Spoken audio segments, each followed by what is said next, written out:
Welcome to the Respectful Divorce Podcast. If you're considering a divorce, it's important to know that you have options for how you divorce. On the Respectful Divorce Podcast, we'll explore those options and provide advice from divorce professionals. We also talk with divorce clients about what went right and what went wrong in their divorce. On today's edition of the Respectful Divorce Podcast, we're talking with Camille Milner, who is taking over as the new host of this podcast. She's a longtime leader in the collaborative movement. But today we thought, let's get to know Camille. Camille, thanks for taking over as the new host of the Respectful Divorce Podcast and being with us today. Glad to be here. Excited to start this adventure. So one of the things that we thought we would do is just begin by playing a fun little game. And that's a Get to Know Camille. So we've got a series of questions for you that we're going to ask. The first one is a simple one. Where were you born? I was born in Fort Worth, Texas at Harris Hospital. And tell us about your family. My mother's an English professor. My dad's a history professor. My only sibling, my brother, is an international relations professor. So I'm kind of the misfit of the family, being a lawyer. And so your education, where did you go to undergrad? Where did you go to law school? Let's start with first grade. I went all the way through Denton Independent School District, graduated as a Denton High School Bronco. Then I went to University of North Texas here in Denton, and then UT Law School in Austin. And then the name of your firm? It's Camille Milner, but I usually just use now Camille Milner.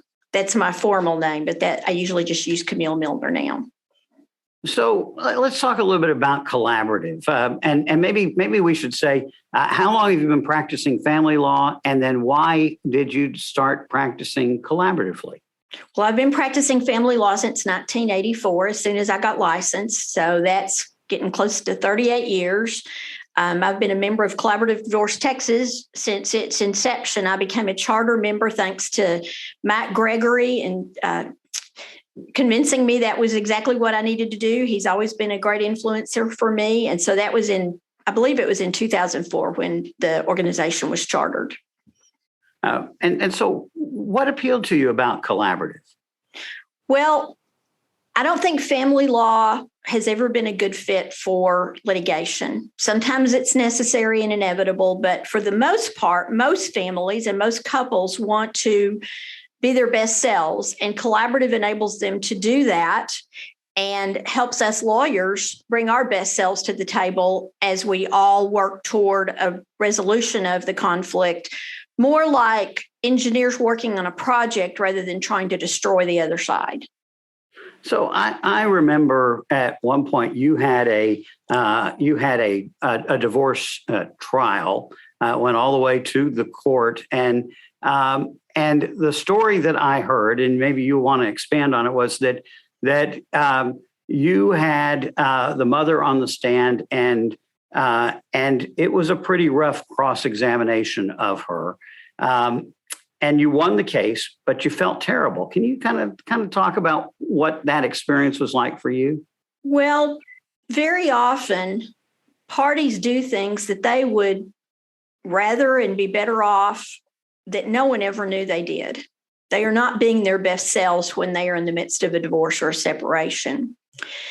And this lady was determined that she was, by divine right, going to take the kid and move out of Denton. And the dad had been actually, in a lot of ways, the primary parent. And so I asked her, would you prefer being joint conservator with this dad or not being involved in the child's life at all? If the court were to decide, if you're going to move, you move and leave the child here. And she said, I can never work with this man. And it was almost like the jury had claws that came out. I could see it on their faces. And I have stayed in touch with that family. The little boy grew up and his dad was named primary, and he's turned out to be a great man, great young man. But I never feel good about the damage and the scarring done to a family that the court system requires. The way to win a case is you have to use people's actions when they're not at their best, to demonstrate for the court what should be the ruling of the judge. So what is it that you like best about a collaborative case versus a litigated case? That, again, everybody is working on a project to resolve the conflict and move the family to the next stage of their lives and keep the family intact, even if they're not married and living in the same house, so that the children can not, as Mike Gregory used to say, have butterflies at their recital because they're nervous about their music, not because of how their parents are going to behave. So we want to look forward and think of family reunions and marriages and christenings as a way that the family can come back together and still be a little bit like distant relatives. They may not want to be together all the time, but they share blood and a history, and they can model that for their children. A divorce can be the greatest teaching moment for parents and their children, because statistically, 50% of people will probably get divorced. And if parents can model for their children a better way to do that, a more peaceful way, a more respectful way to do that, then that may be the greatest lesson their children never learn from them. Do you think that also from your experience that having the neutrals changes the process and the divorce process and the tone of how it proceeds with what they bring to the table? Totally. We used to jokingly call it the neutrals bring their magic dust, their pixie dust. There is a dynamic that comes from having neutrals in the room. They can say something to inform the clients how something they've said or done is coming across, and the clients don't feel attacked or get defensive. They change their behavior, and the process continues on without further hiccups. Whereas if one lawyer corrects their own client or corrects the other client, it's either that the lawyer has quit advocating for their own client and they're on the other side, or they're attacking the other side. And so neither of those are perceived well. Same information that needs to be delivered, but it's just a difference in how it is perceived by the clients when it is from a neutral person who clearly has the entire family's best interest at heart. And just one more thing on this in terms of success stories. I've heard you tell the story about the little girl in the back seat after the case was finished and proved up, and basically thanking her parents for the way they chose to go through the process. Can you tell that story? Well, the little girl was in the back seat. The mom had picked her up from school and they were on their way to an extracurricular activity. And the mom and dad were on the mom's cell phone, and they were just talking about an event that was going to be coming up. And the little girl said to her mother after her mother hung up, "I have friends whose parents can't even talk civilly." And that wasn't the word the little girl used, but that was what she meant.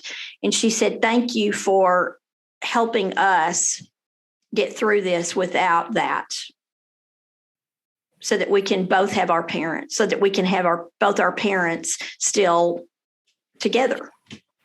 And if I remember the story correctly, she then asked, "Could we go to dinner with Dad tonight?" Was that right? I think that is right, and they did. And we've got countless stories like this. I had one set of family members that one of the children had developed an addiction unrelated to the divorce. It was a gaming addiction, and he had to be placed in a residential rehabilitation facility, and the parents and the other children went together to that facility for their holiday vacation and were all able to be together. And they all say they could not have done that had it not been for the collaborative process. And then I had another couple that when they left the last meeting, they left hand in hand and went and got breakfast. And so a lot of people, they amaze me with what they do on their own without the lawyers or the neutrals even suggesting it. And the collaborative process enables that. Absolutely. It gives them conflict resolution skills and communication skills that will serve them and their children for the rest of their lives, not just in their relationship, but in all their relationships. It really will be a transformative experience for clients and enable them to move forward again as a family, just not the same exact family structure that they had when they were married. Okay, so we're going to do a rapid fire series of questions here to help people get to know you a little more. What are your hobbies?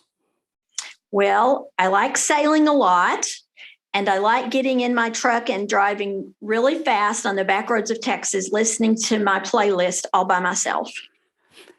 Your last meal would consist of? A chili relleno filled with cheese, covered with tomatillo sauce and guacamole. Your favorite restaurant? Mi Casita here in Denton. I go through there nearly every day and get their chicken fajita salad and eat it at my desk. And when I leave town, the last thing I do is go get something with their hot sauce on it. And when I get back in town, that's the first thing I do is go get something with their hot sauce on it. The most interesting thing you've ever done? Probably traveling through England all by myself. The greatest influences in your life? It would have to be my grandmother for lots and lots of reasons, but primarily because she went through a divorce in the late 60s, mid to late 60s, and I was sort of her shadow in that. And I saw what she went through at the time when divorce did not help women out at all. She was a grown woman who had been working for 35 years and had to get her baby brother to sign on for her to even get a phone or buy a very inexpensive used car because women didn't have the ability to contract completely on their own at that time. Yeah. And the other great influence would be my law license and my law degree. Okay. I drive what? I drive an F-150, a white F-150 Lariat. And you wish you drove? I wish I drove my truck with a few of the dings hammered out of it. There's no other car I'd rather have. You're currently reading? Well, I just finished The Longevity Economy, and so I don't know what I'll be starting today. Okay. Your favorite book?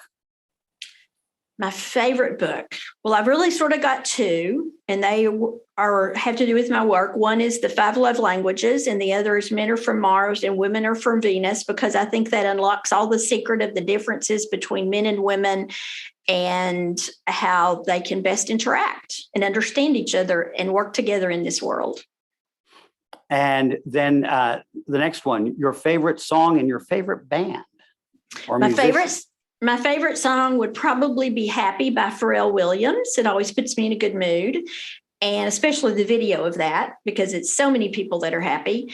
And then my favorite band would probably be Mary Chapin Carpenter because she sings songs that I find very inspiring. Okay. 4 fantasy dinner guests. That would be Thomas Jefferson, Abraham Lincoln, and John and Jacqueline Kennedy. Your favorite quote? Talk is cheap. Your friends say that your greatest asset is? I think it's a little bit like what the Queen Mother of Queen Elizabeth said, that the greatest thing to teach our children is, I think my mother taught me good manners. I'm polite to people. And then finally, the most important advice that you could give a teenager? The most important thing I would tell teenagers is have faith in yourself, be patient with yourself, work on yourself with the help of others, and then give yourself time to find your way, because your way, the path that you're supposed to take will come to you if you do all that work. All right. You have met Camille Milner on the Respectful Divorce podcast. She's the new host of this podcast. You can also find more information about Camille in the show notes. Tune in next time for another edition of the Respectful Divorce podcast. And remember that collaborative divorce is a better way to untie the knot.